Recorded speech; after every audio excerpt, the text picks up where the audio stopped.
But it's the other thing that stands in the way of our getting access. It's the just say no in advance. That's the legislative exemption that's built into the law. And the Vermont Public Records Law, I think at the last count, had 230 exemptions built into the law, which is a heck of a lot of exemptions that you have to deal with, because every turn you take, you bump into another exemption. The other day, there was a great story in the Vermont Press about a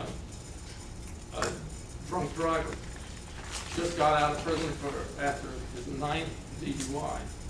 He was obviously a serial DUI offender.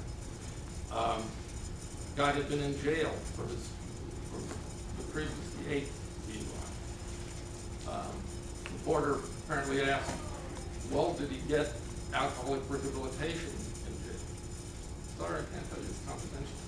It's against the law for us to do that. So here's a legitimate question. Even if the court ordered rehabilitation for this guy once he was in prison, we wouldn't know whether that was fulfilled. We wouldn't know whether it was effective. We wouldn't know who did it. We wouldn't know if who did it was a state employee or a private contractor. And if it was a private contractor, we wouldn't know whether it was politically connected private contractor. Hiding under the shroud of the exemption, it's confidential, puts us in a heck of a place in having to, not being able to answer the questions that an inquiring public wants to know the answers to.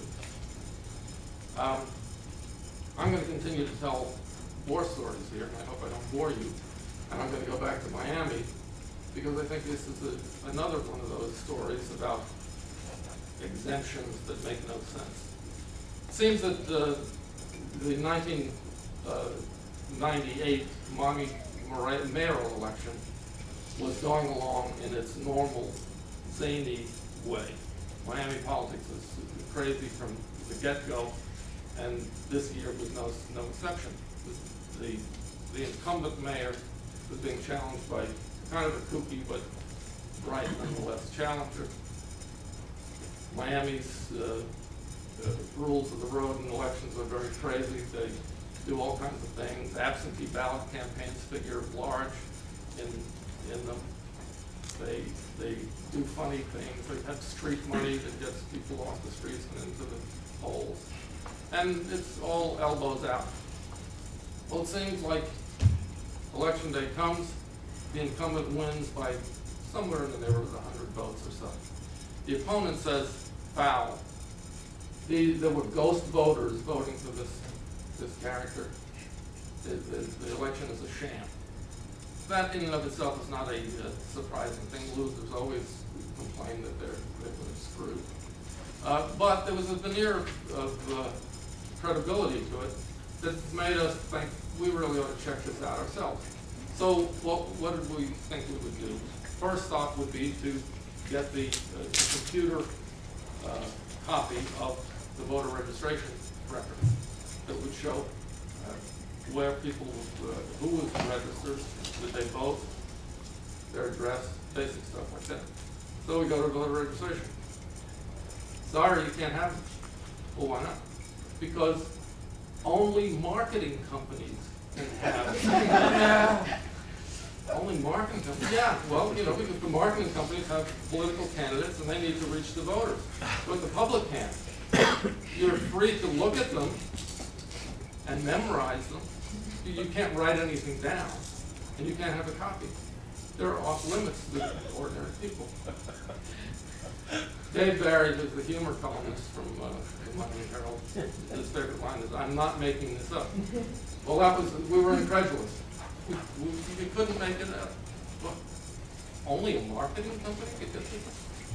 So we said, well, we can play that game too. We went to the newspaper's marketing company and said, request them. So they did, and we got them. And we began this systematized, with the help of computers, looking at these addresses. And Miami is a place of extended families and communal living. Many times people of 2 generations will live in the same house. So we figured if 5 or more people were living at a given address, that was worth our looking at. And we developed a mass of addresses that needed to be checked. And we went out and we knocked on doors and we discovered vacant houses that hadn't been occupied in years in the place. We discovered the addresses of nursing homes where people who were incoherent and barely conscious had voted. Somebody voted for them. Absentee ballots that were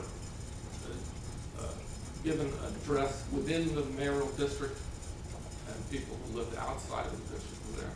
And so we were able to assemble a lot of data that ultimately overturned the election and allowed the incumbent, the challenger, to take office. The incumbent were away disgraced. Oh, and the Miami Herald to win Pulitzer Prize for investigative journalism as well.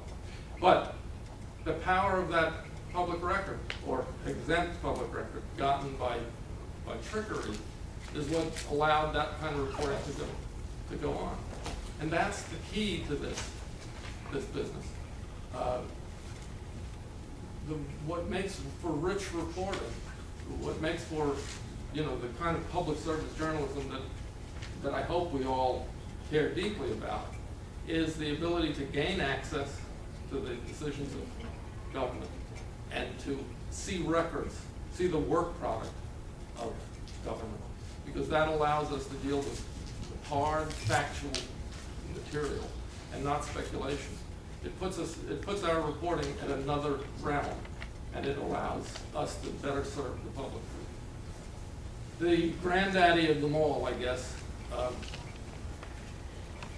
is the Boston Globe's work on the scandal that was the pedophile scandal,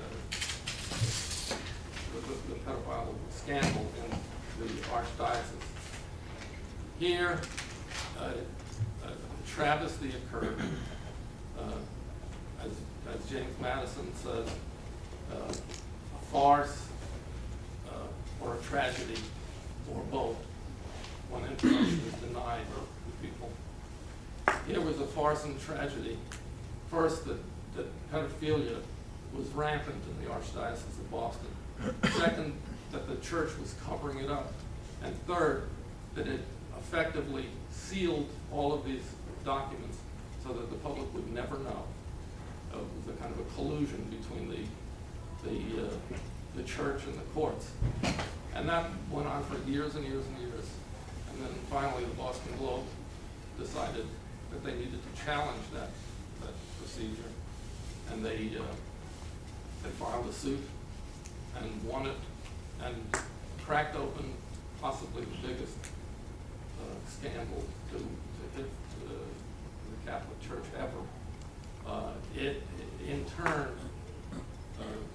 emboldened newspapers all over the country to make similar requests of the documents in their archdiocese, and the repercussions are continued to this day, rippling